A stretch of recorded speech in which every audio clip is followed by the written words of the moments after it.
வணக்கம். இப்போ நீங்க பார்த்துட்டு இருக்கிற இந்த வீடியோவ உங்க ஸ்மார்ட் போன்லயோ இல்ல லேப்டாப்லயோ தான் பார்த்துட்டு இருப்பீங்க இல்லையா? சரி, அந்த போன், லேப்டாப் உங்க கார்ல இருக்கிற சிப்ஸ் கூட இதெல்லாம் வெளிநாட்டுல இருந்து வராம நம்ம இந்தியாவிலே தயாரானா எப்படி இருக்கும்னு யோசிச்சு பார்த்திருக்கீங்களா? அட ஆமாங்க. எலக்ட்ரானிக்ஸ் துறையில உலகத்தையே திரும்பி பார்க்க வைக்க போற இந்தியாவோட ஒரு மெகா பிளான் பத்தி தான் நாம இன்னைக்கு பார்க்க போறோம். 5500 கோடி ரூபாய். ஆமா, 5500 crores. இது சும்மா ஒரு நம்பர் கிடையாது. எலக்ட்ரானிக்ஸ் உற்பத்தியில ஒரு புதிய சகாப்தத்தையே உருவாக்க போறோம்னு இந்தியா சொல்ற ஒரு அசைக்க முடியாத உறுதி இது. சென்ட்ரல் கவர்மெண்ட் ஓகே சொன்ன இந்த தொகை வெறும் 7 ஃபேக்டரிக்காக மட்டும் அல்ல, இது நம்ம நாட்டோட டெக்னாலஜி ஃபியூச்சருக்கான ஒரு மிகப்பெரிய இன்வெஸ்ட்மெண்ட். சோ இத நாம வெறும் ஒரு கவர்மெண்ட் அனௌன்ஸ்மெண்டா பார்க்கவே முடியாது. பல வருஷமா வெளிநாடு டெக்னாலஜியை நம்பியே இருந்தோம் இல்லையா? அந்த நிலைமைய மாத்தி டெக்னாலஜில நாமளே தன்னிறைவு அடையறதுக்கு இந்தியா எடுத்து வைக்கிற ஒரு ரொம்ப ரொம்ப முக்கியமான ஸ்டெப் இது. சரி, இவ்ளோ பெரிய முதலீடு, இவ்ளோ பெரிய திட்டம். ஆனா ஏன் இப்போ திடீர்னு இந்தியா எதுக்கு எலக்ட்ரானிக்ஸ் உற்பத்தியில இவ்ளோ ஆர்வம் காட்டுது? இதுக்கு பின்னாடி இருக்கிற உண்மையான காரணங்கள் என்னன்னு கொஞ்சம் ஆழமா பார்க்கலாம் வாங்க. நாம இப்போ என்ன பண்ணிட்டு இருக்கோம்னு இந்த ஸ்லைடு தெளிவா சொல்லுது. நாம பாகங்கள் எல்லாம் வெளிநாட்டுல இருந்து வாங்கி இங்க வந்து அத ஒன்னு சேர்க்கிறோம். அதாவது நாம ஒரு சூப்பரான அசெம்பிளர். ஆனா அந்த பாகங்களையே நாமளே நம்ம ஊர்ல செஞ்சா அதுதாங்க உண்மையான உற்பத்தி. இந்த அசெம்பிளில இருந்து உற்பத்திங்கிற பெரிய மாற்றத்தை கொண்டு வர்றதுதான் இப்போ இந்தியாவோட இலக்கு. இந்த சார்ட்ட பாருங்க, இது ஒரு ஷாக்கிங்கான உண்மையை சொல்லுது. நாம இறக்குமதி செய்யற எலக்ட்ரானிக்ஸ் பொருட்கள்ல கிட்டத்தட்ட 3/2 பங்கு வெறும் மூலப்பொருட்களும் உதிரி பாகங்களும் தான். அதாவது நம்மளோட முழு எலக்ட்ரானிக்ஸ் இண்டஸ்ட்ரியுமே சைனா, தைவான், சவுத் கொரியா மாதிரி ஒரு சில நாடுகளை நம்பிதான் இயங்கிட்டு இருக்கு. இந்த சார்பு நிலைய, அதாவது இந்த டிபெண்டன்சியை உடைக்கிறது தான் இந்த திட்டத்தோட முக்கியமான நோக்கமே. சரி, அப்போ இந்த பெரிய சேலஞ்ச இந்தியா எப்படி ஃபேஸ் பண்ண போகுது? வெறும் அசெம்பிளி பண்றதுல இருந்து ஒரு உண்மையான உற்பத்தி சக்தியா மாறுறதுக்கு இந்தியாவோட ஸ்ட்ராட்டஜிக் கேம் பிளான் என்ன? அத பத்தி தான் இப்ப நாம பார்க்க போறோம். வரப்போற இந்த புது ஃபேக்டரிஸ்ல சும்மா ஏதோ நட்டு, போல்ட் மாதிரி தயாரிக்க போறதில்ல. ஒரு போனோட மூளைன்னு சொல்லப்படுற பிரிண்டட் சர்க்கியூட் போர்டு, அதாவது பிசிபி, அதோட கண்ணு மாதிரி இருக்கிற கேமரா மாடியூல்ஸ், இப்படி ரொம்ப முக்கியமான அதிக மதிப்புள்ள பாகங்களை இந்தியாவிலே தயாரிக்கிறதுல தான் இவங்க கவனம் செலுத்த போறாங்க. இந்த திட்டத்தோட இலக்குகள் பலவிதம். ஒரு பக்கம் இறக்குமதியை குறைச்சு நம்ம அந்நிய செலவணிய சேமிக்கணும்.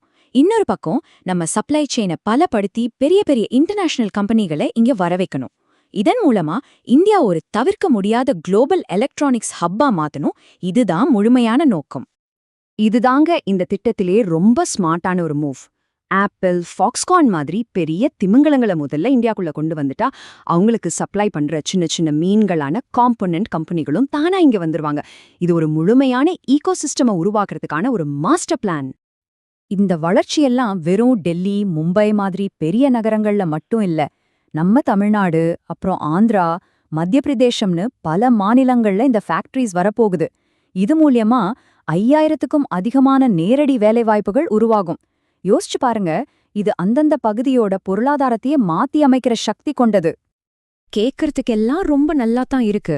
ஆனா இந்த பெரிய கனவு அவ்ளோ சுலபமா நினைவாகிடுமா?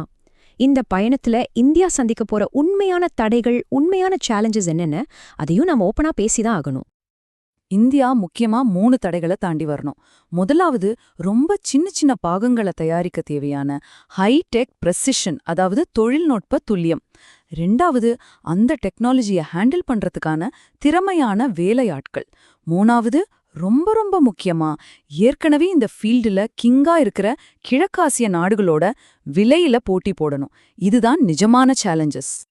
சரி, இந்த சேலஞ்சஸ் எல்லாம் தாண்டி இந்தியாவோட லாங் டேர்ம் விஷன் என்ன? ஒருவேளை இந்த திட்டம் ஜெயிச்சிட்டா நம்ம டெக்னாலஜி ஃபியூச்சர் எப்படி இருக்கும்?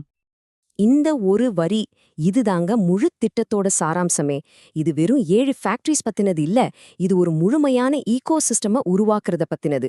அதாவது ரிசர்ச், டிசைன், உற்பத்தி, சப்ளை செயின்னு எல்லாமே இங்கேயே இருக்கணும். ஒரு தற்சார்பு கொண்ட எலக்ட்ரானிக்ஸ் சூழலை உருவாக்குறது தான் அசல் விஷயம். இப்படி ஒரு ஸ்ட்ராங்கான எலக்ட்ரானிக்ஸ் பேஸ் நமக்கு கிடைச்சிட்டா அதோட இம்பாக்ட் எங்கெல்லாம் இருக்குன்னு யோசிச்சு பாருங்க. அடுத்த ஜெனரேஷன் ஸ்மார்ட் போன்கள், நம்ம ரோடுகளை ஆளப்போற எலக்ட்ரிக் வண்டிகள், ஏன் ஆர்டிஃபிஷியல் இன்டெலிஜென்ஸ், அதாவது ஏஐ ஹார்ட்வேர் வரைக்கும் இந்தியாவோட ஒவ்வொரு ஃபியூச்சர் டெக்னாலஜிக்குமே இதுதான் ஃபவுண்டேஷனா இருக்க போகுது. சுருக்கமா சொல்லணும்னா இதுதான் அல்டிமேட் கோல். மத்த நாடுகளை நம்பி இல்லாம இந்தியாவோட டெக்னாலஜி தலையெழுத்த இந்தியர்களே தீர்மானிக்கிற ஒரு சுதந்திரம், அதுக்கான ஒரு வலுவான அடித்தளத்தை போடுறதுதான் இந்த முழு முயற்சியோட நோக்கம். கடைசியா எல்லாமே இந்த ஒரு கேள்வியில தான் வந்து நிக்குது. இது இந்தியா ஆடுற ஒரு பெரிய கேம். இனிமே நீங்க வாங்க போற அடுத்த ஜெனரேஷன் கேட்ஜெட்ல மேட் இன் சைனாக்கு பதிலா மேட் இன் இந்தியான்னு பெருமையா எழுதி இருக்குமா? என்ன நினைக்கிறீங்க? உங்க பதில கமெண்ட்ல சொல்லுங்க.